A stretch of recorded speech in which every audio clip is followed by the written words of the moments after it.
Of South Melbourne, now the Sydney Swans.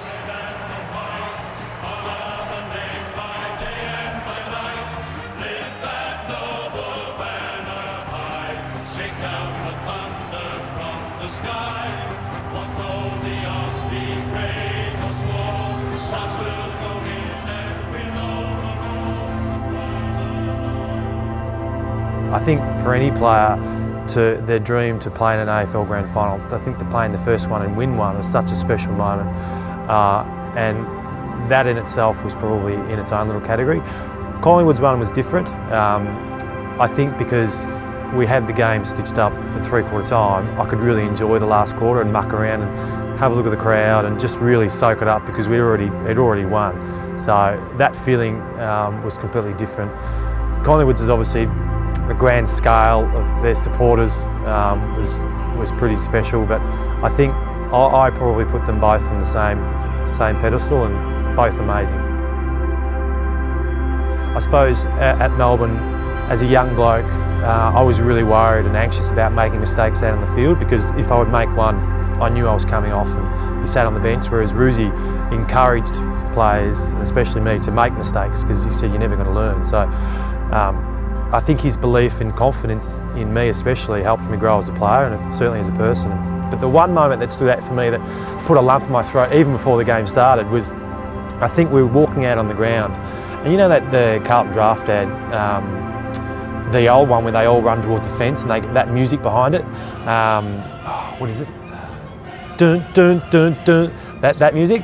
Well, it got to the pinnacle of that, the hype of the song, just as we stood onto the grass. And the crowd's roaring, and I'm a young bloke going out, walking out on the field for my first grand final. I thought, I'm going to tear up already before we even start.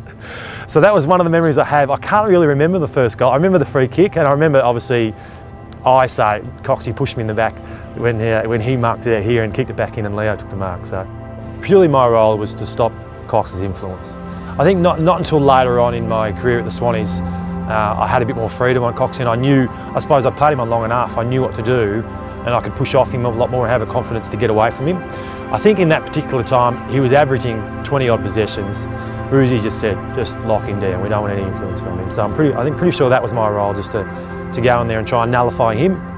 I don't push off him too much, because if he goes the other way, kicks a goal, you know, I'm in the shit. So basically I was trying to tire him out, and Bally was going to come on and take all the glory. Certainly in the last few minutes, I kind of knew, I think I knew how long there was to go. I think the runner may have come out and told everyone, tried to relay everyone that there was only a couple of minutes to go. And then I think West Coast just kept peppering it in. And I thought, geez, it's only a matter of time before they take a mark. And then as we all saw it, it came out, and Coxie gave me the biggest shove in the back of all time. And I didn't get a free kick, and then he just launched it back in, and you know, Leo coming from the side. And I didn't really hear the siren go. I knew that he'd taken the mark, and I thought, geez, Leo, just hold on to it. Don't kick it, just hold it. And then I think when I saw Tigers up on his back, I knew that was the siren.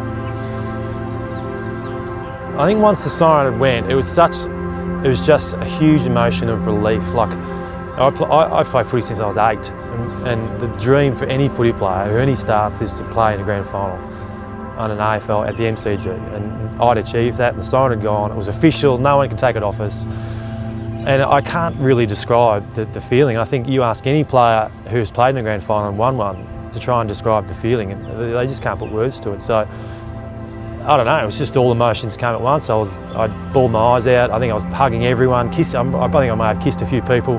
I don't know, it was an unreal feeling. I look back now, being very fortunate to have my time up in Sydney, and if personal issues may have arisen as what they did, we probably would have stayed there, because I really loved the club and loved everything about it, and loved all the people that were there, and they really treated me and my wife and my family with great respect, and I really cherish my time up there.